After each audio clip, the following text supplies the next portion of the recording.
우리는 믿음의 조상 아브라함을 기억합니다. 성경에서 예수 그리스도를 제외하면 우리가 기억할 수 있는 몇몇 사람이 있는데요. 그 중에 아마 아브라함이 첫 번째가 아닐까 생각되고, 그 다음에 모세, 그리고 다윗, 그리고 노아, 그 다음에 엘리야나 이런 선지자들의 이름들이 아마 거론될 거라고 생각합니다. 그래서 유대인들은 아브라함을 굉장히 중요하게 여기죠. 왜냐하면 그들의 믿음의 조상이라고 생각하기 때문에 그렇습니다. 그리고 그들은 항상 아브라함의 믿음을 따라서 그들이 살아가기를 원해요. 그래서 아브라함이 어떻게 했느냐라고 하는 것이 그들의 신앙의 기준이 되기도 합니다. 그렇기 때문에 아브라함을 우리가 보는 것도 굉장히 중요해요. 그리고 성경에도 아브라함에 대해서 우리에게 여러 가지로 많은 이야기들을 하고 있습니다. 아브라함이 왜 중요한 사람이냐 하면 하나님께서 그를 택하였다라고 하는 것도 굉장히 중요한 요소인데요. 그런데 더 중요한 것은 뭐냐면 아브라함이 하나님의 여러 가지 시험을 통과하여서 믿음의 사람이라고 확정받았다라고 하는 것입니다. 그래서 아브라함은 그때부터 믿음의 사람, 그리고 그 믿음의 사람들의 후손들이 이스라엘이라고 하는 나라를 이루면서 살았고, 그래서 언제든지 아브라함을 따라서 살아가는 삶이야말로 그들에겐 복된 삶이다, 그렇게 말합니다. 그러면 왜 하나님은 아브라함을 택하시고 또 아브라함을 시험하여서 믿음의 사람이라고 하는 확증을 주셨는가? 그것은 하나님께서 하나님의 일을 하기 위하여 아브라함이라고 하는 한 사람을 택하셨다는 것입니다. 이게 중요해요. 하나님께서 하나님의 일을 하기 위하여 하나님께서 어떤 사람을 택하시고 그 사람을 그냥 하나님께서 쓰시는 게 아니라 뭘 했냐면 이만한 자격이 있어 라고 하는 것을 사람들에게 보여주기 위한 시험의 과정을 가지셨다는 거예요. 아브라함이 이 하나님의 부르심을 받고 25년을 기다려서 이삭을 낳았습니다. 그러니까 25년을 기다려서 아들을 낳았다라고 하는데 그러면 우리는 이렇게 생각할 수 있죠. 그래, 25년 후에 아들을 낳게 될 거야. 이러면 아마 좀 더 쉬웠을 거라고 생각할 수도 있죠. 그렇잖아요. 25년 후에 아들을 낳을 거야. 그럼 그의 이름을 이삭이라고 해. 그렇게 하면 그렇구나. 내가 내 아내와 더불어서 25년을 기다리면 25년 후에 내가 아들을 낳고 그러면 그 아들이 이름을 이삭이라고 하고 하나님은 그 아들을 통해서 나의 후손들을 더 많이 주실 거야. 이렇게 생각했으면 아마 훨씬 더 쉬웠을 거예요. 그렇지 않습니까? 날짜를 정해놓고 그때가 되면 그런 일이 벌어질 거야라고 하면 그것도 기다리는 게 결코 쉽진 않을 거예요. 25년 동안 기다린다는 게. 왜냐하면 사람들의 마음은 굉장히 조급하기 때문에 당장이라도 이루어져야 되는데 지금 약속했으면 지금 당장 내 손에 들려주는 것이 우리를 가장 좋죠. 하나님이 그게 아니고 25년 기다려 이렇게 했다면 왜 하나님 25년을 꼭 기다려야 됩니까? 지금 주시면 안 됩니까? 그렇게 우리는 얘기할 수도 있습니다. 그래도 25년이라는 날짜를 정해놓고 기다리라고 하면 그나마 또 쉬워요. 근데 문제는 뭐냐면 아무 날짜도 약속하지 않고 그냥 내가 너에게 이걸 줄 거야 기다려 이렇게 했을 때 그러면 그게 언제 올 줄 알고 우리가 그걸 준비할 수 있을까요? 하나님이 준다고 약속은 했는데 그 주는 것에 대하여 날짜를 정하지 않았기 때문에 오늘 올지 내일 올지 아니면 일주일인지 한 달인지 1년인지 알 수 없잖아요. 아브라함도 그렇습니다. 아브라함도 하나님께서 내가 너에게 줄 땅으로 가라. 그리고 그 땅에서 너와 내 자손이 살 것이다. 그렇게 해서 아들을 주겠다고 약속도 하셨어요. 근데 언제 주겠다는 약속을 안 하셨죠. 그러니까 아브라함은 하염없이 기다리는 거예요. 하나님이 금년 안에 주실까? 금년에 이제 2월 달이니까 그러면 2월 달이니까 이제 금년 안에 아들을 낳을 수도 있을 거다. 뭐 이런 희망도 가질 수가 있잖아요. 아니면 내년에 아들을 주시지 않을까? 그러면서 1년, 2년이 지나가면 또 내년, 내년 이렇게 기다리면서 매번 25년이라고 하는 시간이 지나가는 동안에 기다렸을 것입니다. 근데 성경에 보면 아브라함이 믿음이 떨어졌다가 또 하나님 말씀 오면 믿음을 회복했다가 떨어졌다가 회복했다가 하는 이런 과정들이 있어요. 그런데도 불구하고 하나님이 말씀하실 때마다 아브라함은 그 믿음을 다시 온전하게 회복했다는 거예요. 하나님께서 나가서 무뼈를 봐라. 너와 내 후손이 저렇게 될 것이다 라고 했을 때 아브라함은 그 무뼈를 보면서 그걸 믿었어요. 그랬더니 하나님이 뭐라고 했습니까? 그 믿음을 의로 여겼다 라고 말씀하셨어요. 그래서 한 번 이렇게 하나님이 그 믿음을 의로 여겼다 라고 해서 의를 인정하셨거든요. 그러고 난 다음에 또 몇 년이 지나서 이삭을 낳습니다. 그리고 이삭을 낳은 다음에도 하나님께서 갑자기 어느 날 이삭을 데리고 가서 내가 지시할 땅에 가서 그를 제물로 삼아 제사 드려라 그렇게 얘기해요. 그런데 아브라함은 고민을 했겠죠. 그런데 가서 뭐 합니까? 제사를 드려요. 하나님께서 이 아들을 통하여 자기 대를 이어가게 하겠다라고 약속을 하셨기 때문에 아마 죽은 후에도 다시 살려내실 것이다라고 믿었던 것이죠. 그리고는 과감하게 마치 어린 양을 잡아서 제사를 드리는 것처럼 자기의 하나밖에 없는 아들을 묶어놓고 그렇게 양을 잡듯이 잡으려고 하는 그 순간이 왔을 때 하나님이 그를 만류하죠. 만류하면서 아브라함아 라고 급하게 부르시고는 내가 내 하나밖에 없는 아들도 아끼지 않고 내게 드리는 걸 보니까 내 믿음이 진짜구나 라고 인정하셨어요. 이렇게 함으로써 하나님께서 다시 아브라함의 믿음을 인정하셨어요. 그러니까 아브라함의 믿음을 두 번 인정하셨죠. 첫 번째는 창세기 15장에 나와 있는 것, 이제 그가 무뼈를 바라보면서 너와 너의 후손이 저의 무뼈가 같이 많을 거다, 바다의 모래같이 많을 것이다 라고 했을 때에 그 말씀을 그냥 순수하게 그가 받아들이고 믿었어요. 이때는 아브라함이 아무런 행동도 하지 않았어요.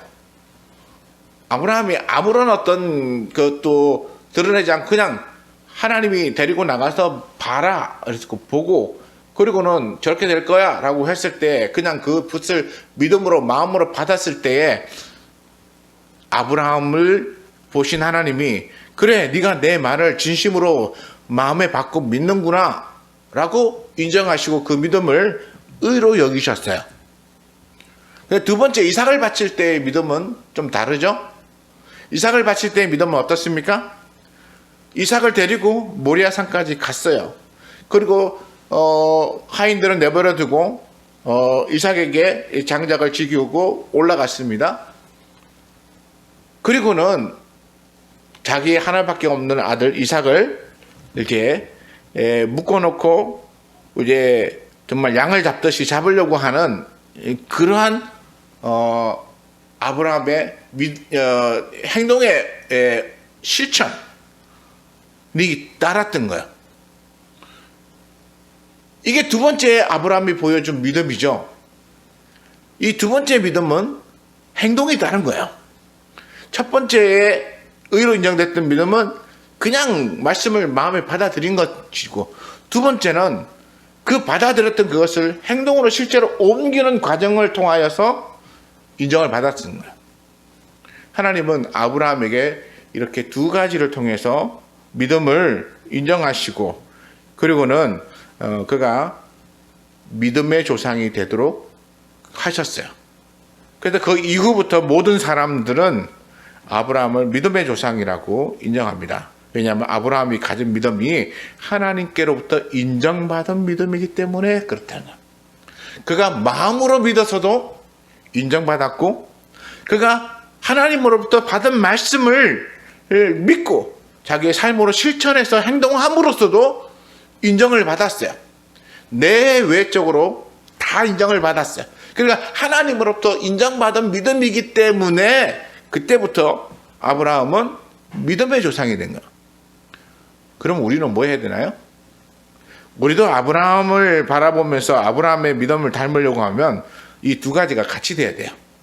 다시 말해서 하나님의 말씀을 받아들여서 내 마음으로 믿는 내적인 믿음이 있는가 하면 그 마음 받아들인 말씀을 내 삶에서 실천함으로써 하나님이 이삭을 통하여 후손을 주겠다고 약속하셨는데 여기서 얘를 잡아가지고 양처럼 제사 드리고 나면 얘 결혼도 안 했는데 애도 없는데 그러면 후손은 어떻게 되겠느냐? 그럼 하나님의 말씀이 깨어지는 거잖아요. 그럼에도 불구하고 아브라함은 어떻게 해서든지 간에 하나님은 얘를 통하여 후손을 이어갈 것이다라고 하는 믿음을 가지고 있었거든요. 비록 얘를 잡아서 제사를 드려라라고 했음에도 불구하고 아브라함의 생각에는 얘를 잡아서 죽이면 이제 더 이상 후손이 이어질 수 없다는 걸 너무나 잘 알지만, 그러나 하나님은 얘를 잡아서 제사를 드려도 다시 살려내지 않겠는가? 왜냐하면 하나님께서 얘를 통하여 이삭을 통하여 틀림없이 후손을 주시겠다고 약속했어요. 다른 누구도 아닌 이삭을 통하여 주시겠다고 약속하셨거든요. 그러면 아브라함이 그 믿음이 없었으면 어떻게 했습니까? 이삭을 못 바치는 거예요. 그냥 하나밖에 없는 아들을 그냥 바쳤으니까 그가 믿음의 조상이다 뭐 이렇게만 해석하면 그건 약간의 어떤 착오가 있는 거야.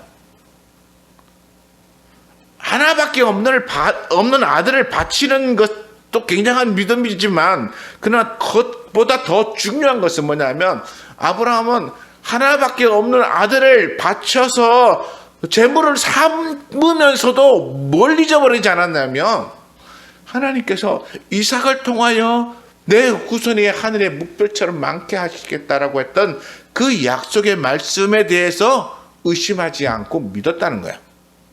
그러니까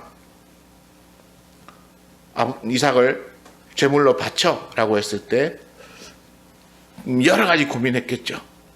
그렇지만 그의 행동이 실천으로 보여질 때는 어쨌든 하나님이 얘를 죽이든 살리든 간에 얘를 통하여서 하나님의 약속을 이루실 거야 라고 하는 그게 있었거든요. 그게 아브라함의 믿음인 거예요.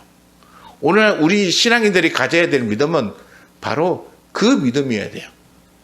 내 삶의 현실이 망가지고 내 삶의 어려움이고 내가 눈으로 볼 때 이건 도저히 말도 안 돼, 이해가 되지도 않아 라고 하면서도 하나님의 약속의 말씀이 있으니까 그 약속의 말씀은 하나님이 어떻게든지 반드시 이루어 주실 거야 라고 하는 그 믿음을 가질 때 그게 아브라함의 믿음이라고 우리는 말할 수 있을 것입니다.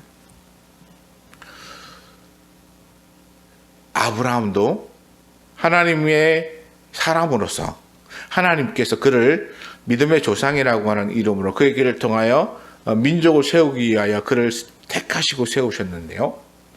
오늘 우리가 읽은 본문에 보면 예수님도 하나님의 사람으로서 하나님의 일을 하기 위하여 하나님이 그를 택하셔서 그를 사역에 쓰시고자 하는 이런 단계가 있어요. 그리고 그 최종적인 단계에 오늘 4장 말씀에 보면 이 시험의 과정을 통하여서 그를 최종적으로 하나님의 사람으로서 인정하시는 그런 결과를 보여줍니다. 예수님도 어린아이로 태어나서 30년을 사셨어요. 그 시간 어쩌면 뭐 우리는 잘 이해를 못할 수도 있어요. 왜냐하면 하나님의 아들이 이 사람으로 태어나서 30년을 이렇게 쭉 살아오는 과정 속에서 그가 가진 어떤 지혜와 능력과 뭐 이런 것을 우리가 다 생각한다면 과연 어떨까 좀 생각이 안 돼. 저는 이제 가끔씩 그런 생각이 들어요. 천재들 있잖아요. IQ가 막 140, 150 되는 또 170, 막 180도 되는 이런 사람들 보면 천재로 살아가는 사람들 과연 어떨까? 잘 이해가 안 돼요. 왜냐하면 그 사람들은 뭐 눈으로 보고 막 남들이 모르는 것도 금방 알고 막 이러잖아요. 근데 우리 예수님은 어릴 때부터 그렇게 똑똑하고 지혜롭고 그다음에 12살 때 보여줬던 그 놀라운 것을 보면 12살 이후부터 30살까지 살아왔던 그 모든 과정에서는 다른 사람들보다 훨씬 더 뛰어나고 그랬을 텐데도 과연 그분이 이 30년을 살아가는 그 과정을 어떻게 평범한 사람으로서의 그냥 모습을 간직하며 살 수 있었을까? 좀 저로서 충분하게 이해가 좀 잘 안 되는 부분이 있어요. 왜냐하면 누구나 뭔가 자기의 능력이 있으면 드러내고 싶어하고 자랑하고 싶어하고 그다음에 인정받고 싶어하는 그런 마음들이 충분히 있거든요. 그런데 예수님은 그 30년을 기다리셨어요. 별달리 사람들에게 이렇게 두각을 드러내지 않으시고 조금 두각은 드러나셨지만 그러면서 그냥 기다리셨어요. 그리고 30년째 되었을 때에야 이제 자신의 사역을 시작하면서 이제 자신의 이 어디에 기준하며 어떤 사람인가를 드러내기 시작하는데 그 첫 번째 관문으로서 오늘 이 4장 1절부터 13절까지 말씀 속에 나와 있는 이 시험을 우리에게 보여주고 계십니다. 보면 예수님은 이 사역을 시작하기 전에 먼저 40일 동안 광야에서 지내면서 마귀에게 시험을 받으세요. 이제 마귀에게 시험을 받는데 이 마귀가 세 가지로 시험하죠. 근데 여기에서 우리가 놓치지 말아야 될 것은 뭐냐면 2절에 마귀에게 시험을 받으시더라라고 하는 부분에 우리가 너무 초점을 맞추다 보니까 그 앞에 있는 성령에게 이끌리시며라고 하는 이 말에서는 우리가 자꾸 놓쳐버려요. 우리 예수님께서 마귀에게 시험을 받는 과정이 그저 마귀에게만 시험 받는 과정으로서 존재하는 게 아니고 하나님의 성령이 그를 이끌어서 마귀에게 시험 받는 과정 안으로 밀어 넣으셨다는 거야. 그러니까 이 시험이라고 하는 것이 어떤 면에서는 저거죠. 우리에게 고통과 괴로움이 아니라 테스트 같은 거. 다시 말해서 어떤 한 단계를 통과하기 위한 거. 그래서 예수님께서는 이 광야에서 40일 동안 머무시면서 성령이 그를 이끌어서 마귀에게 시험 받는 그 과정을 지나가게 하셨어요. 그러니까 하나님은 하나님의 사람들이 어떤 일을 감당할 때에 그냥 어느 날 너 와 써 그랬고 너 해 이렇게 하신 게 아니고 하나님께서 하나님의 사람들을 데려다가 사용하실 때는 불러다가 어느 정도 일정한 기간이 필요하고 그 기간이 지나는 동안에 시험도 하시고 그가 정말 하나님의 사람으로서의 사역을 감당하기에 합당한가 안 한가라고 하는 것을 테스트해서 통과시키시는 그런 과정들을 봅니다. 우리 아까 말한 아브라함이 그랬죠. 또 우리가 구약에 보면 초대 왕이 있는데 사울이 있죠. 그 다음에 두 번째 왕인 다윗이 있습니다. 제가 이렇게 비교해 볼 때는 사울은 왕으로 세움을 받아서 왕으로 쓰임 받는 과정 속에서 그는 이 유혹의 테스트를 통과하지 못해서 결국 실패해요. 그러나 다윗은 이런 왕으로서 세워지면서 유혹의 테스트를 다 이겨냄으로써 그는 그 시험을 통과하고 그의 후손들이 그 왕위를 이어가게 하나님께서 허락해 주셨어요.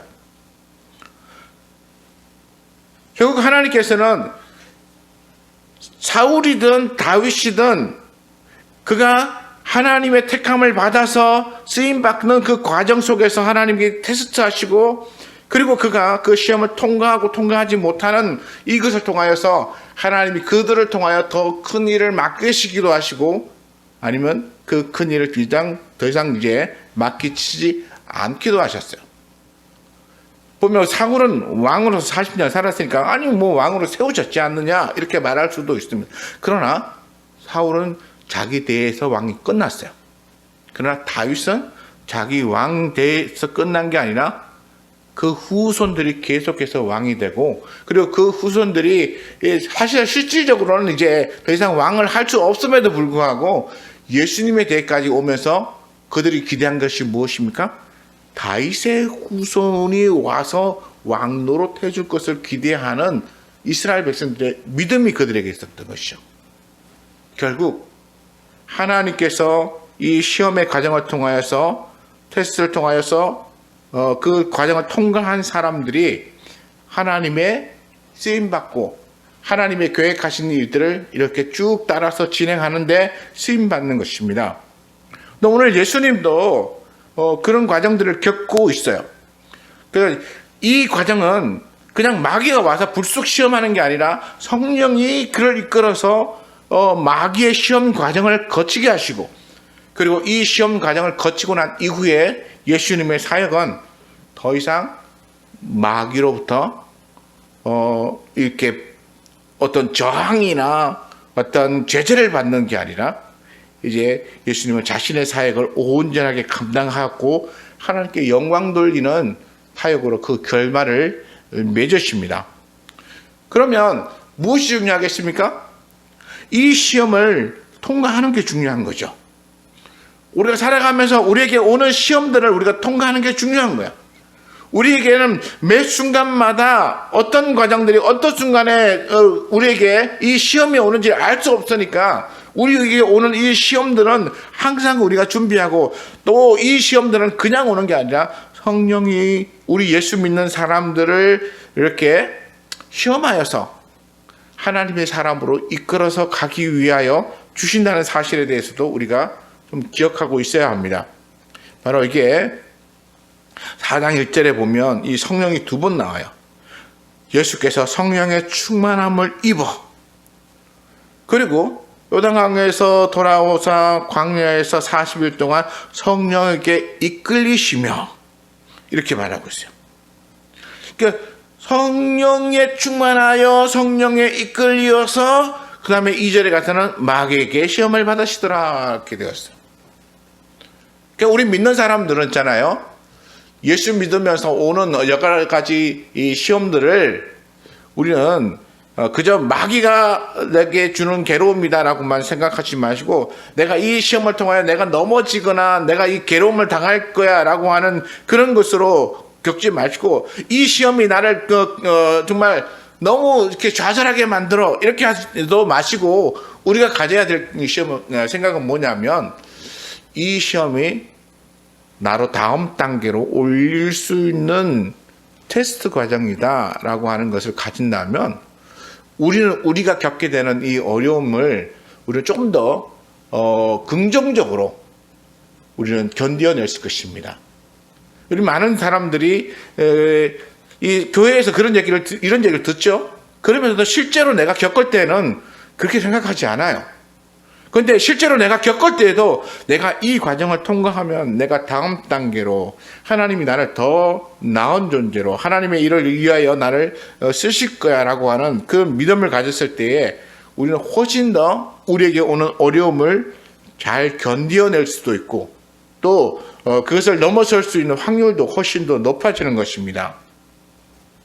또 예수님께서 이제 광야에서 40일 동안 지내시면서 마귀에게 시험을 받으시는데 40일 동안은 뭐 하셨는지 뭘 알 수는 없어요. 성경에 기록이 없으니까.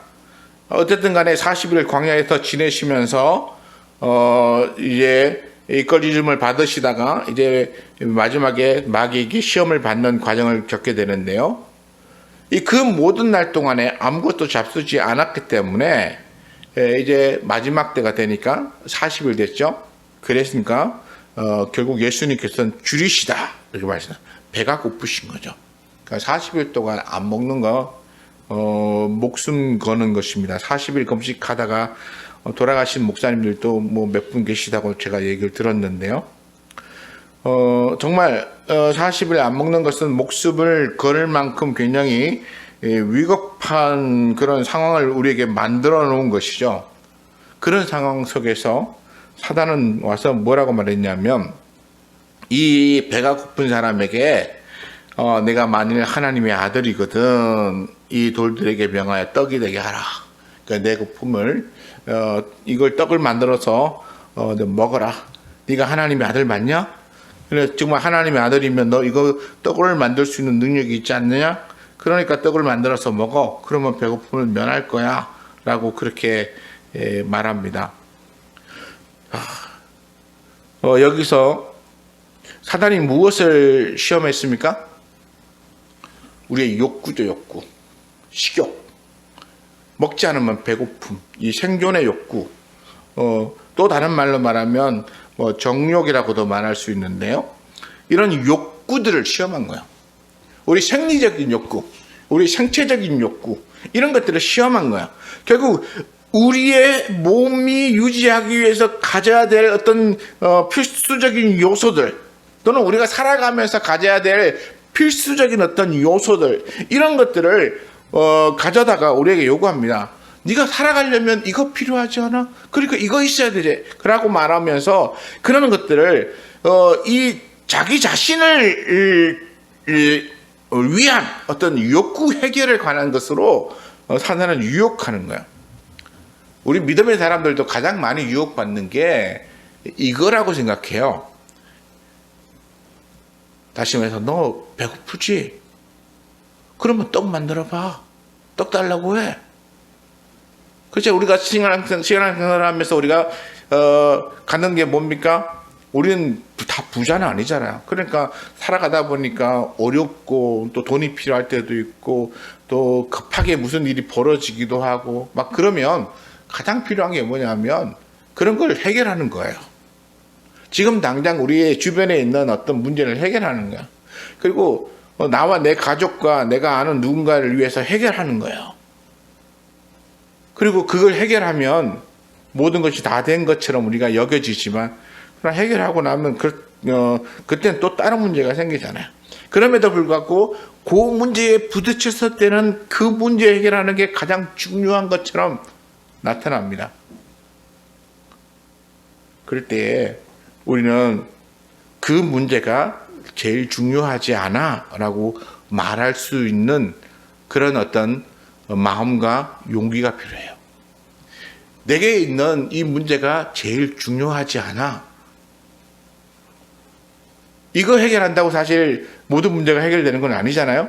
그러니까 깨닫고 그래 이게 제일 중요하지 않아. 제일 중요한 거는 다른 데에 있어 라고 말하는 거죠. 그래서 예수님은 뭐라고 말씀하셨습니까? 너 이 돌덩어리로 떡덩이 되어서 너 배고픔을 해결해 라고 말했더니 예수님은 이렇게 말씀하셨어요. 사람이 떡으로만 사는 것이 아니야. 다시 말해서 이거 떡 만들어서 먹는 게 내게 제일 중요한 건 아니야.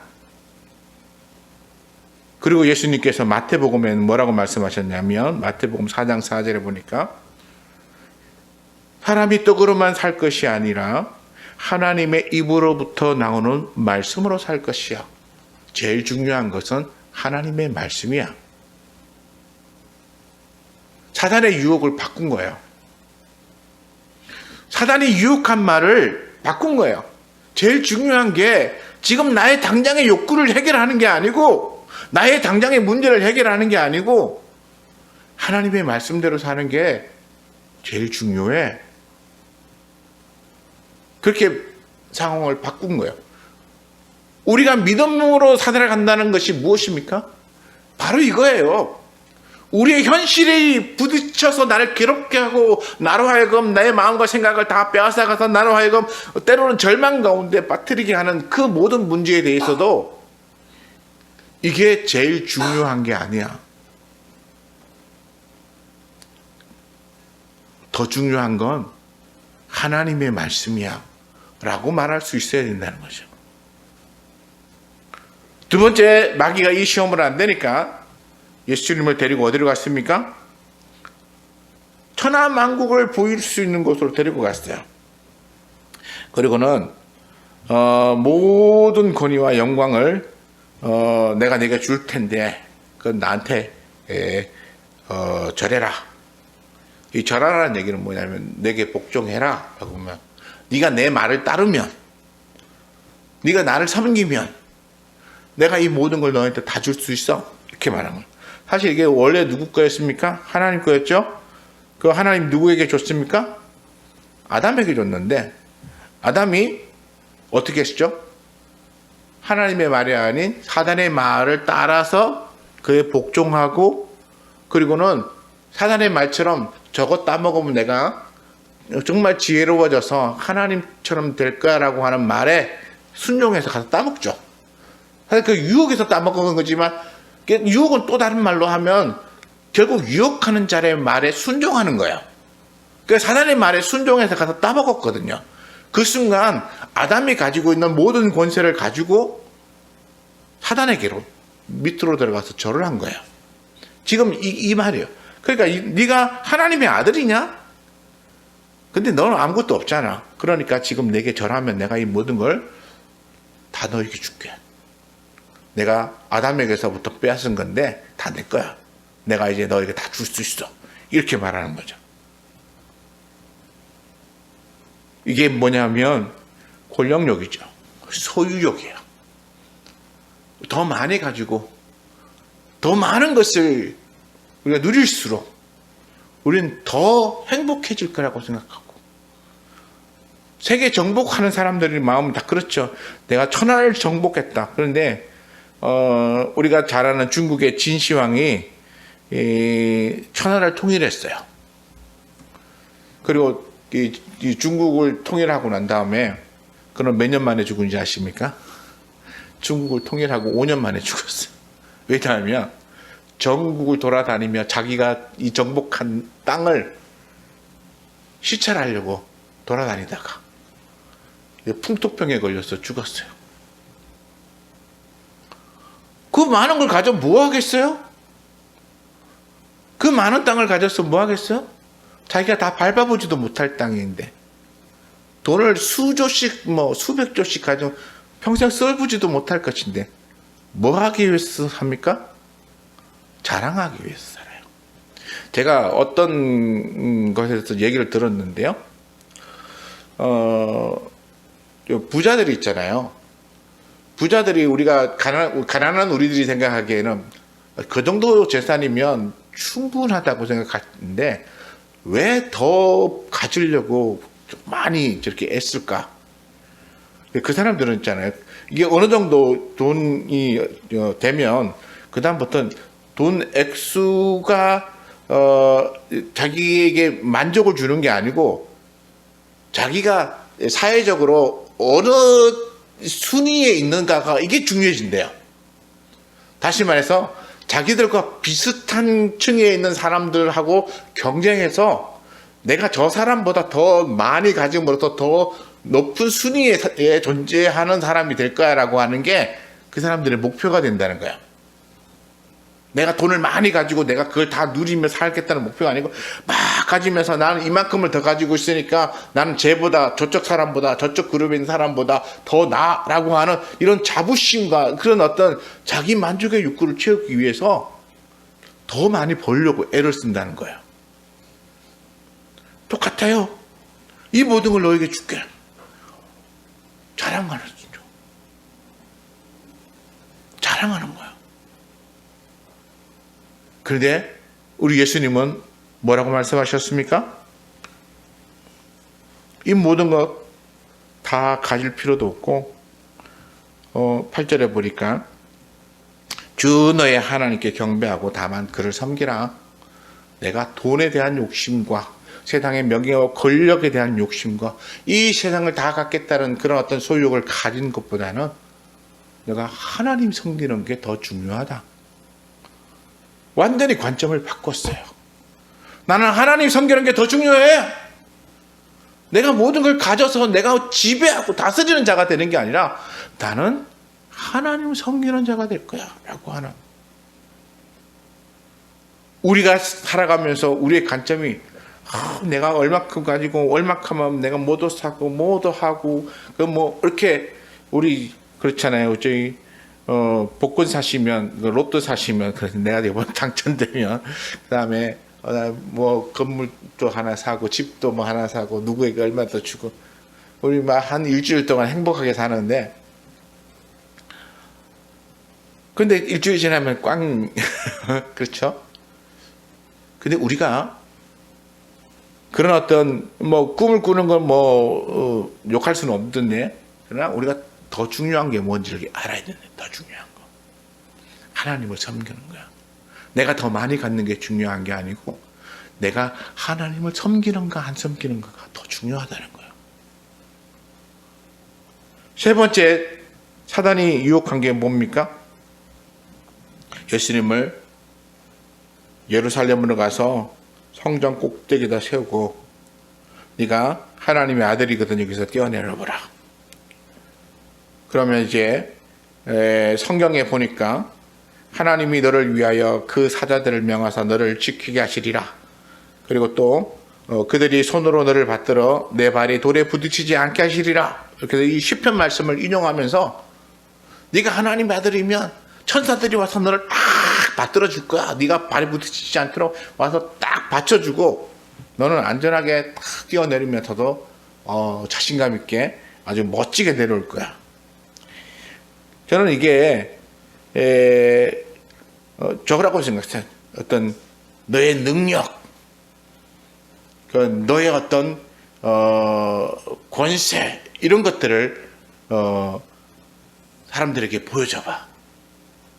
내가 얼마나 대단한 사람인지를 사람들에게 보여주고 그리고 인정을 받아라 라고 하는 유혹이라고 생각해요. 사람들은 자기가 가진 재능을 인정받고 싶어요. 이 세상은 그렇게 자기 재능을 인정받을 때에 좀 출세한다고 말하죠. 그러니까 남이 알아줘서 막 이렇게 받쳐주고 그 사람을 이제 조금 더 인정하니까 높은 자리로 세워주고 다른 사람들보다 좀 결정력을 가진 자리에다 앉혀주고 그다음에 또 받들어주고 막 박수 쳐주고 이러면 그 사람들이 뭐 돈도 벌고 권세도 얻고 성공해요. 그러니까 우리의 능력을 드러내어서 보여줌으로써 사람들에게 인정받는 삶을 사는 거, 그게 사람들에게 굉장히 중요해요. 저도 이렇게 목회를 하고 작은 교회를 하다 보니까 제일 고민되는 게 뭐냐면, 어디 좀 사람들에게 인정받을 수 있는 그런 어떤 환경이 좀 조성이 안 되나? 그렇죠? 그렇잖아요. 내가 어떤 단체 안에서 거기에 유명한 단체 안에서 속해가지고 뭘 활동을 하면 내가 적어도 그 유명한 단체 때문에 내가 거기에 속했다는 것으로 내가 사람들에게 인정받을 수 있거든요. 아니면 내가 유명한 누군가와 함께 어울림으로써 뭐 사진도 이렇게 같이 찍고 이러면서 그 사람하고 친하다 뭐 이렇게 되면 그 사람으로 인해서 내가 후광을 받아서 인정받아지고 그러면 당신이 그런 사람도 아시냐고 그런 사람하고 친하시냐고 그러면서 덩달아 내가 같이 이렇게 받들어지거든요. 그래서 세상은 그런 걸 많이 이용해요. 정치든 경제든 뭘 활동하든 간에 어떤 단체든 간에 누구랑 안다는 신분을 이용해가지고 이렇게 같이 함으로써 자기를 그렇게 높이려고 하는 그런 것들이 있는데, 왜 굳이 자기를 그렇게 시험에서까지 사람들에게 인정을 받아야 되는가? 내가 그렇게 인정받기 위하여 나의 능력을 그렇게 드러내고 그렇게 자랑해야 하는가? 누구에게 잘 보임으로써 우리가 무엇을 얻을 수 있다라고 하는 그 생각으로 이 세상 살아가면서 얻는 것보다 더 중요한 건 없는 건가? 우리가 생각을 바꿔야 될 부분들이 이 부분들인 거예요. 누구에게 인정받아서 더 높아지고 더 많은 것을 가지려고 하는 게 아니라 그냥 하나님 앞에 믿음으로 서는 것이죠. 하나님께 인정받는 것이죠. 그러니까 예수님께서는 이 시험 과정을 통하여 우리에게 보여준 게 뭐냐면 먹는 것보다 더 중요한 게 있어. 그리고 내가 많은 것을 소유하는 것보다 더 중요한 게 있어. 내가 어떤 사람인지를 드러내는 것보다도 더 중요한 게 있어. 그게 뭐냐 하면 하나님의 말씀이고 하나님의 섬기는 것이고 또 하나님을 따르는 것이야. 우리의 신앙의 사람들이 가져야 될 사고 중에 이거예요. 내가 이 세상 살아가면서 내가 가질 수 있는 다른 어떤 많은 권력과 권세와 명예와 이런 것보다도 더 중요한 게 있어. 그게 뭐냐 하면 내가 하나님을 사랑하고 하나님의 말씀대로 믿으며 순종하는 거야. 내가 이 세상 가운데서 그 사람들이 자랑하는 것 내가 다 잃고 다 얻지 못하고 인정받지 못한다 할지라도 내게 제일 중요한 거는 하나님을 섬기는 거고 하나님의 말씀에 순종하는 거고 내가 오직 하나님만 바라보는 거. 그랬을 때에 하나님은 하나님의 사람을 보시고 인정하는 거예요. 제가 아까 아브라함 얘기로 시작했죠. 아브라함은 하나님의 말씀이 중요했어요. 지금 당장 아들을 이렇게 양처럼 잡아서 제사를 드린다 할지라도 하나님이 이 문제를 하나님의 방법으로 해결해 주실 거라고 그는 믿었어요. 아브라함에게 있어서 저는 그 순간에 아브라함이 제일 중요하게 여긴 게 자기 아들이 아니고 하나님의 말씀이라고 생각했다는 거예요. 그래서 아브라함이 믿음의 조상이 될 수 있었고 하나님이 그를 인정할 수 있었던 거야. 아까 사울도 얘기했죠. 사울이 전쟁에 나가기 위해서 제사를 드리려고 기다렸는데 사무엘이 기다려도 안 오고 사람들은 자꾸 흩어지고 그리고 이 병사들을 모아놨더니 자꾸 숫자가 줄어서 적군보다도 그렇지 않아도 적었는데 더 적어지면 전쟁도 못하고 패할 것 같으니까 너무 겁이 났던 나머지 사무엘이 오기 전에 자기가 제사를 드렸잖아요.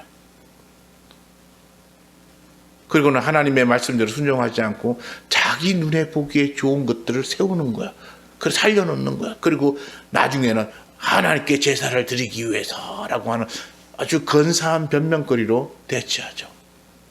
사울에게 있어서는 하나님이 자기 자신보다도 중요하지 않았어요. 사울은 자기가 지금 전쟁에서 승리하는 게 더 중요했고 자기를 위해서 좋은 소, 양 살려놓고 자기를 위해서 젊은 여자들을 살려놓는 것이 더 중요했던 거예요. 다윗은 그렇지 않았죠. 우리가 살아가면서 우리 삶에서 가장 중요한 게 뭔지 내게 중요한 게 뭔지 그걸 아는 거예요. 내 현실적인 욕구와 내 소유욕과 명예욕과 권세욕과 이런 것들을 위해서 그것이 더 중요해지는 순간 우리는 뭐를 놓치게 되냐면 하나님을 놓치게 돼요. 그리고 하나님을 잊어버리고 나면 우리는 조금 잃은 것 같지만 전부를 잃어요. 차라리 세상에 있는 걸 놓는 것이 전부를, 그 순간에는 전부를 잃는 것 같이 느껴지지만 차라리 그게 진짜 조금이에요. 그리고 하나님 앞에 이렇게 인정받아졌을 때 하나님, 그때부터 하나님이 사람으로 쓰십니다.